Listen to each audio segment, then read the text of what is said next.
Hi everyone, chemical bonding पढ़ रहे थे हम लोग और लास्ट लेक्चर में मॉलिक्यूलर ऑर्बिटल थ्योरी को समाप्त किए थे। आज नेक्स्ट टॉपिक इस चैप्टर का कोवलेंट बॉन्ड से रिलेटेड, और यह भी एक बेहद महत्वपूर्ण टॉपिक है, dipole moment. Dipole moment mu से इसको दिखाया जाता है ऐसा। यह डायपोल मोमेंट है क्या? तो किसी भी मॉलिक्यूल का एक फिजिकल प्रॉपर्टी है जो उस मॉलिक्यूल के पोलैरिटी को डिसाइड करता है। वह मॉलिक्यूल पोलर है या नॉन पोलर है, इसको डिसाइड करता है। जैसे किसी भी मॉलिक्यूल या सब्सटेंस का जो प्रॉपर्टी है, फिजिकल प्रॉपर्टी, जैसे उसका melting point, boiling point, viscosity, surface tension, refractive index, electrical conductivity, उसी प्रकार का एक प्रॉपर्टी है डायपोल मोमेंट। तो जैसे इलेक्ट्रिकल कंडक्टिविटी किसी भी सब्सटेंस का क्या बतलाता है कि उस सब्सटेंस से कितना करंट पास हो सकता है, वह सब्सटेंस कितना करंट को कैरी कर सकता है। उसी प्रकार से डायपोल मोमेंट बतलाता है कि वह सब्सटेंस पोलर है या नॉन पोलर। तो किसी भी मॉलिक्यूल के पोलैरिटी को डिसाइड करता है उसका डायपोल मोमेंट। डायपोल मोमेंट को डिफाइन यदि हम लोग करें तो डेफिनेशन इसका हम लोग लिखते हैं, the product of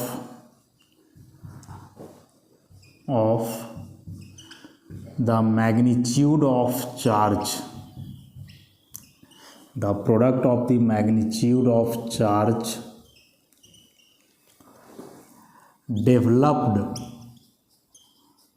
developed due to the displacement of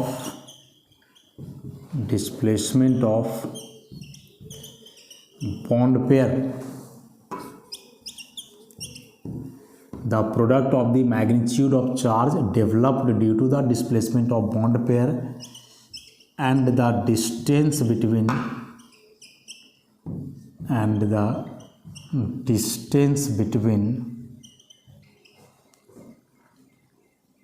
the resultant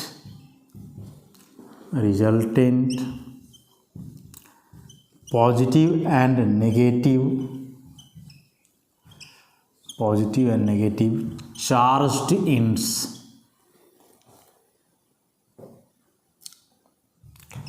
is called dipole moment.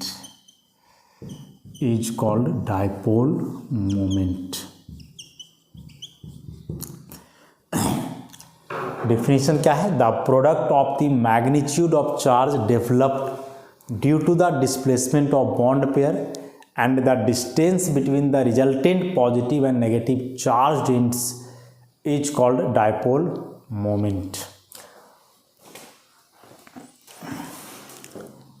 इसको हम लोग डिनोट करते हैं, it is denoted by mu ऐसा साइन से। Dipole moment is a vector quantity.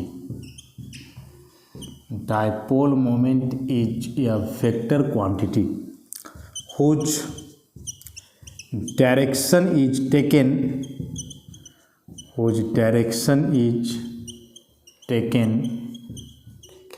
along the direction of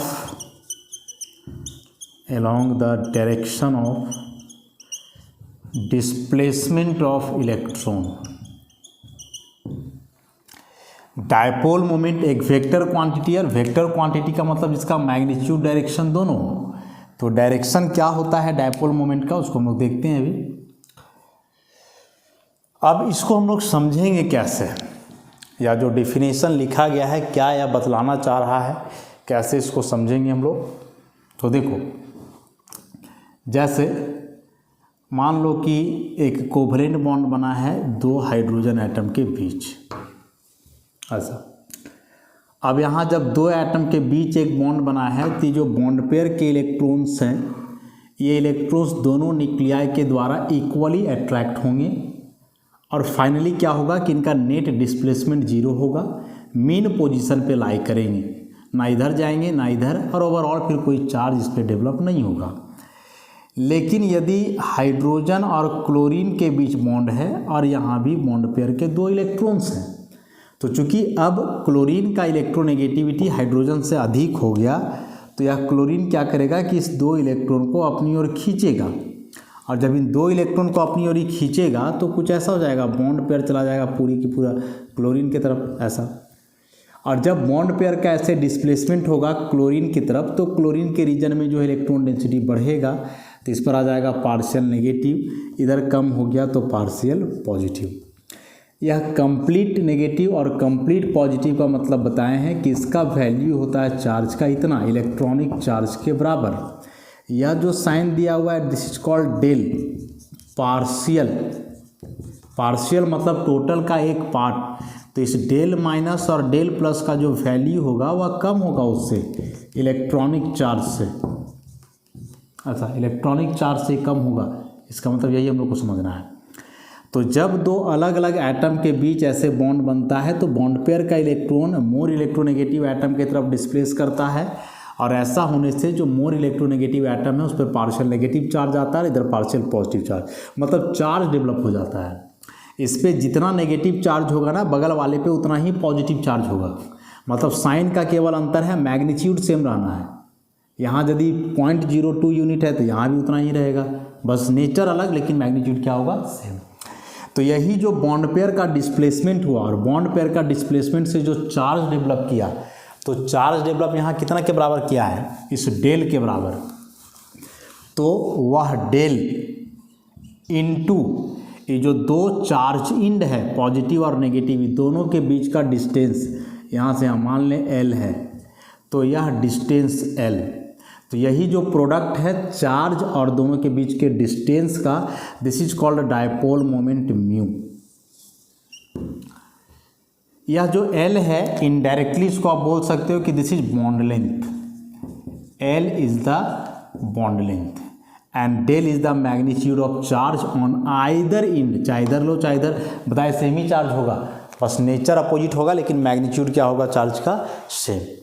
तो जब दो अलग अलग एटम के बीच ऐसे कोई बॉन्ड बनता है तो बॉन्ड पेयर डिस्प्लेस करता है मोर इलेक्ट्रोनेगेटिव एटम की तरफ, और ऐसे चार्ज का सेपरेशन हो जाता है, पॉजिटिव नेगेटिव चार्ज डेवलप कर जाता है। तो वह चार्ज का मैग्नीट्यूड कितना है, उस चार्ज का मैग्नीट्यूड और दोनों चार्ज के बीच का डिस्टेंस, जिसको इनडायरेक्टली बॉन्ड लेंथ बोलेंगे, उसी का प्रोडक्ट गुणनफल कहलाएगा डायपोल मोमेंट, जिसको हम लोग क्या चीज़ से दिखाएंगे, म्यू से दिखलाएंगे। अब चूँकि डेफिनेशन में यहाँ बोला गया है कि डायपोल मोमेंट एक वेक्टर क्वांटिटी है, तो वेक्टर क्वांटिटी है तो डायरेक्शन मैग्नीट्यूड दोनों होगा, तो डायरेक्शन बोल रहा है किधर होगा, तो डिस्प्लेसमेंट ऑफ इलेक्ट्रॉन, तो यहाँ इलेक्ट्रॉन डिस्प्लेस कर रहा है किधर, क्लोरीन की तरफ। तो यहाँ हम लोग जो डायरेक्शन शो करेंगे इसके लिए ऐसा एक एरो बनाएंगे और इस तरह से दिखाएंगे, और यह एरो बतला रहा है कि इलेक्ट्रॉन हाइड्रोजन से क्लोरीन की ओर डिस्प्लेस कर रहा है, और इसको हम लोग बोलेंगे डायपोल वेक्टर। इसको हम लोग क्या बोलने वाले हैं, डायपोल वेक्टर बोलने वाले हैं।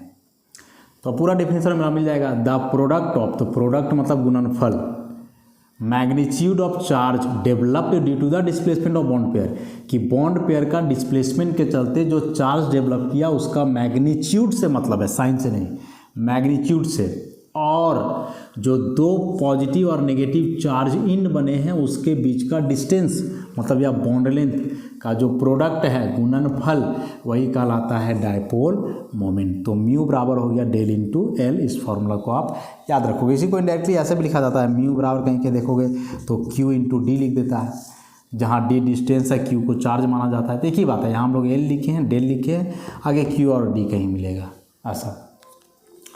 डायरेक्शन हमेशा इलेक्ट्रॉन के डिस्प्लेसमेंट के डायरेक्शन में लेंगे, इस बात को भी याद रखोगे।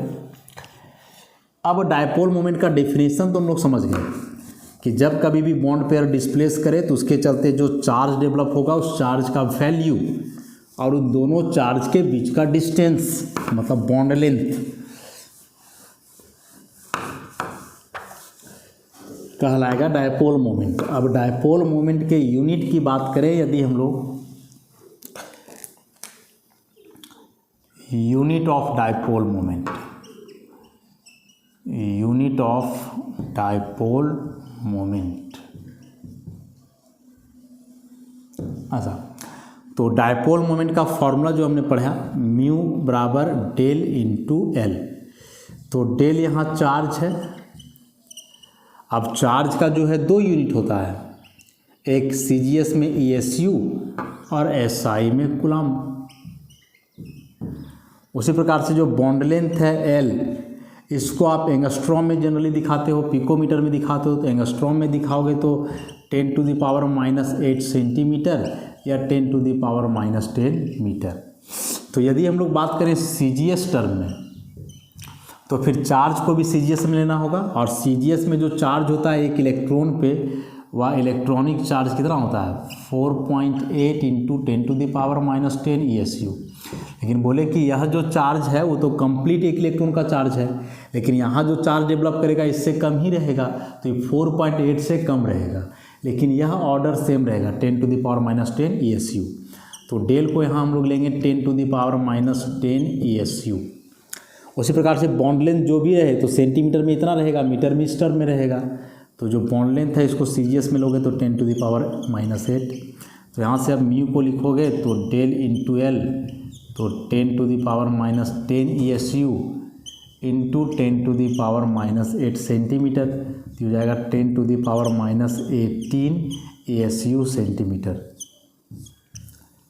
And this ESU centimetre is called debye. नाम है कैपिटल डी। किसी भी साइंटिस्ट का नाम जब यूनिट में लिखा जाता है और पूरा नाम लिखोगे तो फर्स्ट लेटर कैपिटल, सिंबल लिखोगे तो फर्स्ट लेटर स्मॉल, पूरा नाम लिखोगे तो, और केवल सिंबल लिखोगे तो फर्स्ट लेटर क्या होता है कैपिटल होता है। तो यहाँ से हम लोग लिखेंगे कि यह जो 1 डिवाई है वह बराबर हो जाएगा 10⁻⁻18 ESU सेंटीमीटर का। 1 debye is equal to 10⁻⁻18 ESU centimetre. इसी को हम लोग यदि अब एसआई के टर्म में लिखें तो क्या लिख सकते हैं? एसआई यूनिट के टर्म में यदि इसको लिखना चाहें तो क्या लिख सकते हैं?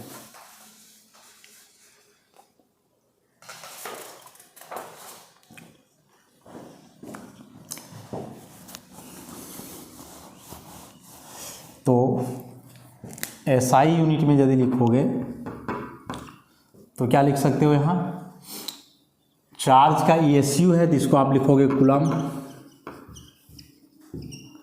और वहाँ सेंटीमीटर की जगह आप लोगे मीटर।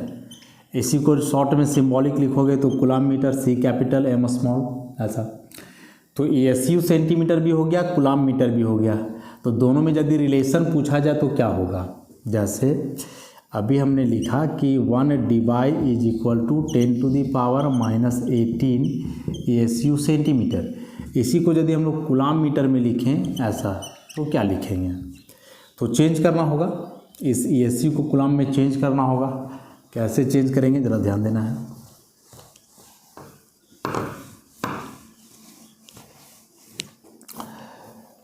जो इलेक्ट्रॉनिक चार्ज है, इलेक्ट्रॉनिक चार्ज जो होता है वह CGS में 4.8 × 10⁻⁻10 ESU और SI में 1.6 × 10⁻⁻19 कूलम।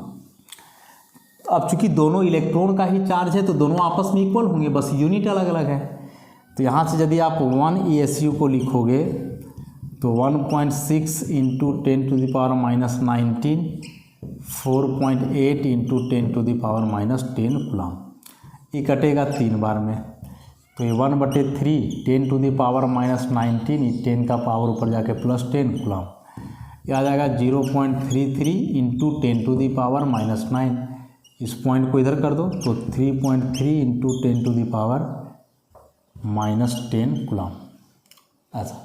तो एक ESU का वैल्यू आप इतना निकाल लिए, इसी को अब यहाँ पुट कर दो तो क्या था 10⁻⁻18, और ESU की जगह उतना लिखेंगे 3.3 × 10⁻⁻10 कूलम। सेंटीमीटर को मीटर में करना है तो 1 सेंटीमीटर को 10⁻² मीटर लिखेंगे हम लोग। तो ये जाएगा 3.3 इंटू 10⁻, सबको देखो तो -30 कूलम मीटर। ऐसा तो 1/= आप इतना याद रखो चाहे इतना याद रखो ऐसा। तो ये 2 यूनिट हुए डायपोल मोमेंट के, ASU centimetre, coulomb metre. ASU centimetre का जो ऑर्डर होगा वह 10⁻18 का होगा और कूलम मीटर का जो ऑर्डर होगा वह होगा 10⁻30 का। अब यह डायपोल मोमेंट चूँकि बताए बेहद इम्पॉर्टेंट टॉपिक है, तो इस टॉपिक के क्या एप्लीकेशंस हैं, इस टॉपिक के क्या एप्लीकेशंस हैं, उन एप्लीकेशंस को हम लोग देखते हैं। बेहद इम्पॉर्टेंट टॉपिक है डायपोल मोमेंट।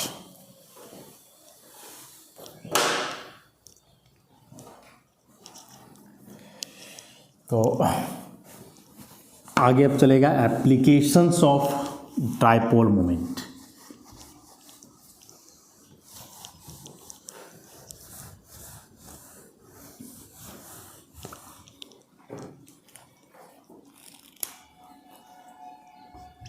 एप्लीकेशंस ऑफ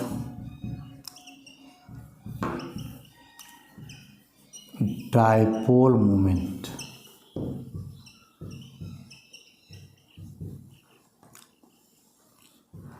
सबसे पहला एप्लीकेशन इसका है determination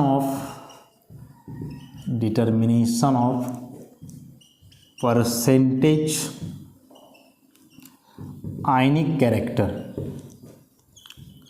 determination of percentage ionic character, किसी भी बॉन्ड का परसेंटेज आयनिक कैरेक्टर या फिर हम लोग बोले उस मॉलिक्यूल का परसेंटेज आयनिक कैरेक्टर जो डिटरमाइन किया जाता है वह डायपोल मोमेंट के मदद से।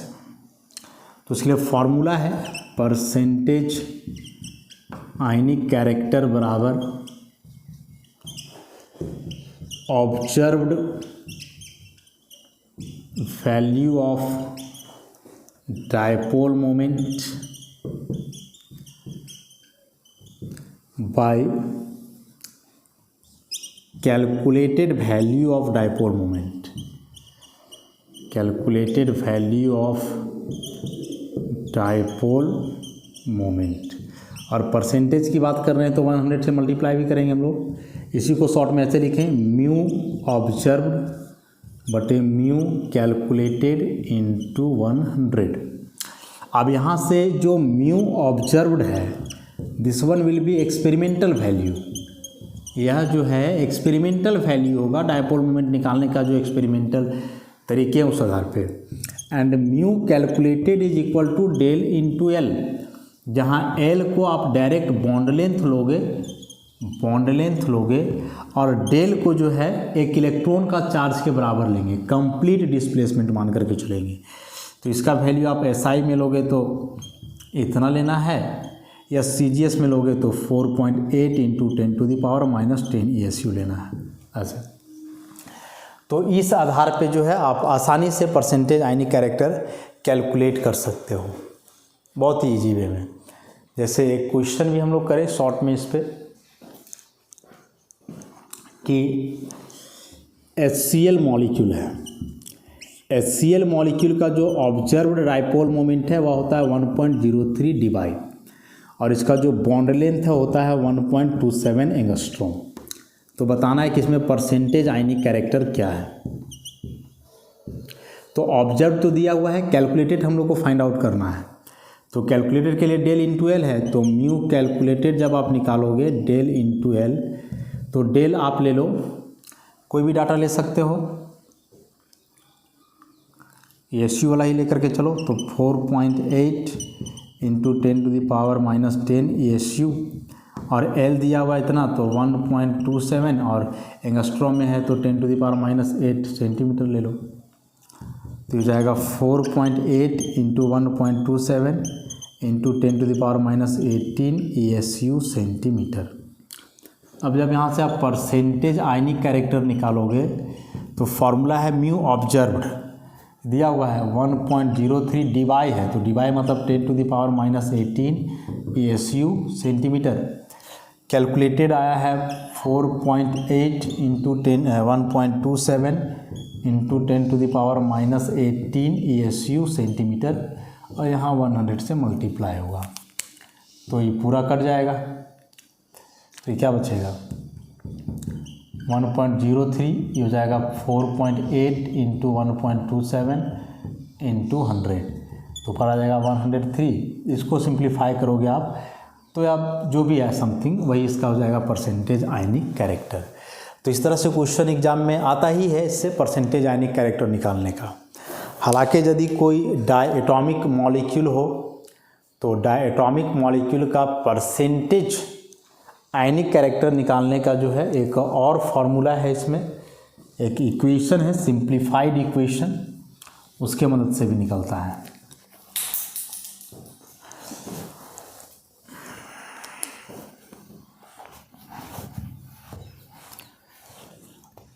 परसेंटेज आयनिक कैरेक्टर एक तो डायपोल मोमेंट से निकाले आप, और एक सिंपल सा इक्वेशन दिया गया है सिंप्लीफाइड इक्वेशन, जिसको हैनी स्मिथ इक्वेशन के नाम से हम लोग जानते हैं। उस इक्वेशन के मदद से भी जो है परसेंटेज आयनिक कैरेक्टर कैलकुलेट किया जा सकता है। हैनी Smith equation.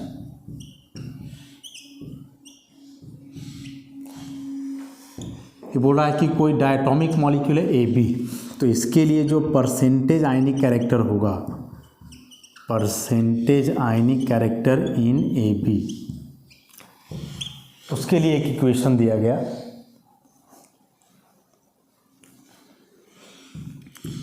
(16xB - XA + 3.5 XB - XA का स्क्वायर %, ऐसा 16xB - XA + 3.5 XB - XA का होल स्क्वायर %, जहाँ XB हुआ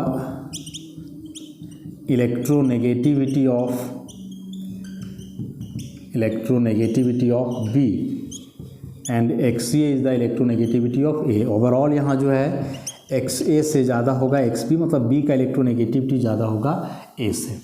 तो इस सिंप्लीफाइड इक्वेशन पे आप किसी भी मॉलिक्यूल का परसेंटेज आयनिक कैरेक्टर कैलकुलेट कर सकते हो एकदम आसानी से। कैसे कैलकुलेट करेंगे, एक एग्जांपल लेकर के हम लोग चलते हैं तो पता चलेगा। जैसे मान लो कि परसेंटेज आयनिक कैरेक्टर निकालना है HF मॉलिक्यूल में। अब यहाँ हाइड्रोजन का इलेक्ट्रोनेगेटिविटी आप जान रहे हो 2.1 या 2.2 लेते हैं, इसका 4.0। तो इसी इक्वेशन को आप लिखोगे तो हो जाएगा 16xB, मतलब मोर इलेक्ट्रोनेगेटिव आइटम का इलेक्ट्रोनेगेटिविटी। तो यहाँ फ्लोरीन है XF - XH प्लस 3.5 XB, फिर हो गया XF - XH का स्क्वायर %, ऐसा। अब यहाँ से फ्लोरीन का इलेक्ट्रोनेगेटिविटी 4 दिया हुआ है, तो 16 4 - 2.1 प्लस 3.5 4 - 2.1 का स्क्वायर %। ये जाना है 16 और यहाँ से हो जाएगा 1.9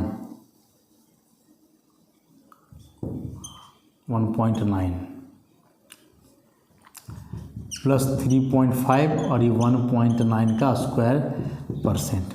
तो ये पूरा आप सिंप्लीफाई करोगे, जो रिजल्ट आएगा वही इसका परसेंटेज आयनिक कैरेक्टर हो जाएगा। तो इस तरह से किसी भी डायएटॉमिक मॉलिक्यूल के लिए जो है आप परसेंटेज आयनिक कैरेक्टर निकाल सकते हो इस हैनी स्मिथ इक्वेशन का इस्तेमाल करके। लेकिन हाँ, यह मेनली एप्लीकेबल है किसके लिए, डायएटॉमिक मॉलिक्यूल के लिए। अगला एप्लीकेशन जो इसका है डायपोल मोमेंट का, एक तो देखिए परसेंटेज आयनिक कैरेक्टर निकालने के लिए, और नेक्स्ट एप्लीकेशन इसका है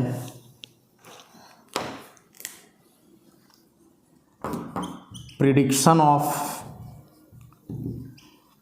पोलैरिटी ऑफ मॉलिक्यूल्स।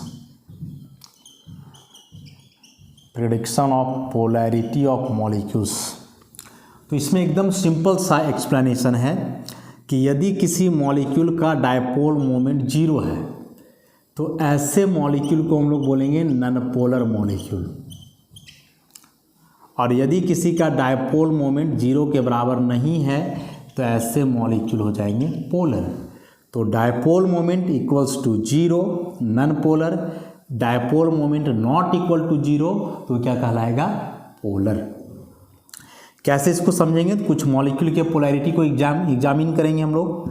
जैसे सबसे पहला मान लो कि A2 टाइप का मॉलिक्यूल हो, ऐसा A2 टाइप का मॉलिक्यूल। तो A2 टाइप का मॉलिक्यूल हो जैसे H2 हो, Cl2 हो, Br2, N2, O2, इस टाइप के मॉलिक्यूल्स हों।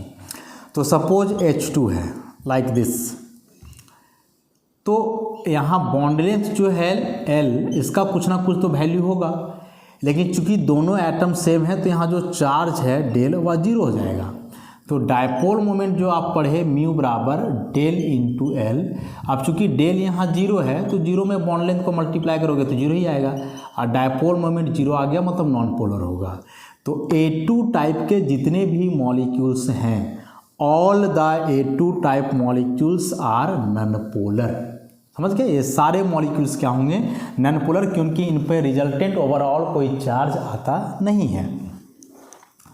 लेकिन वही यदि हम लोग AB टाइप मॉलिक्यूल लें, माने दो अलग अलग एटम हेट्रोन्यूक्लियर डायटोमिक मॉलिक्यूल, जैसे HCl, HF, HBr, HI, CO, NO, इस टाइप के मॉलिक्यूल। तो सपोज यहाँ से आप HCl को ही लेते हो ऐसा, तो HCl को ही लोगे तो बॉन्ड लेंथ तो कुछ ना कुछ आएगा, कुछ ना कुछ बॉन्ड लेंथ तो होगा, ये बॉन्ड लेंथ तो किसी का 0 हो ही नहीं सकता है। और चूंकि इलेक्ट्रोनेगेटिविटी अलग है तो बॉन्ड पेयर का डिस्प्लेसमेंट के चलते यहाँ चार्ज भी डेवलप करेगा। तो डेल का भी वैल्यू आ गया, एल का भी वैल्यू आ गया, तो जब डायपोल मोमेंट लिखोगे डेल इंटू एल तो इसका भी कुछ ना कुछ वैल्यू आएगा, मतलब 0 के बराबर नहीं होगा, और 0 के बराबर नहीं होगा इसका मतलब कि वह क्या हो जाएगा, पोलर। तो जो A2 टाइप मॉलिक्यूल्स हैं, मतलब होमोन्यूक्लियर डायटोमिक मॉलिक्यूल्स, वे क्या होते हैं, नॉन पोलर। और जो AB टाइप मॉलिक्यूल है, मतलब हेट्रोन्यूक्लियर डायटोमिक मॉलिक्यूल्स, तो वे हेट्रोन्यूक्लियर डायटोमिक मॉलिक्यूल्स क्या हो जाएंगे, पोलर हो जाएंगे। तो इस एक्सप्लेनेशन को अच्छे से याद रखोगे। तो ऐसे 2 टाइप के मॉलिक्यूल्स हम लोग देखें, और भी कई प्रकार के ऐसे मॉलिक्यूल्स हैं, और उनका जो पोलैरिटी है वो नेक्स्ट लेक्चर में हम लोग एग्जामिन करेंगे। और एग्जाम में एक क्वेश्चन रहता ही इस टॉपिक से, और सिंपली मॉलिक्यूल्स दिए रहते हैं, उसके पोलैरिटी को पूछता है, कौन सा मॉलिक्यूल पोलर है, कौन नॉन पोलर है। पोलर है तो किसका उसमें डायपोल मोमेंट ज़्यादा है, किसका कम है, ये सारे फैक्ट जो है उसमें पूछे जाते हैं। तो इन सारी बातों का डिस्कशन जो है हम लोग नेक्स्ट लेक्चर में करेंगे। आज के लिए इतना ही, धन्यवाद।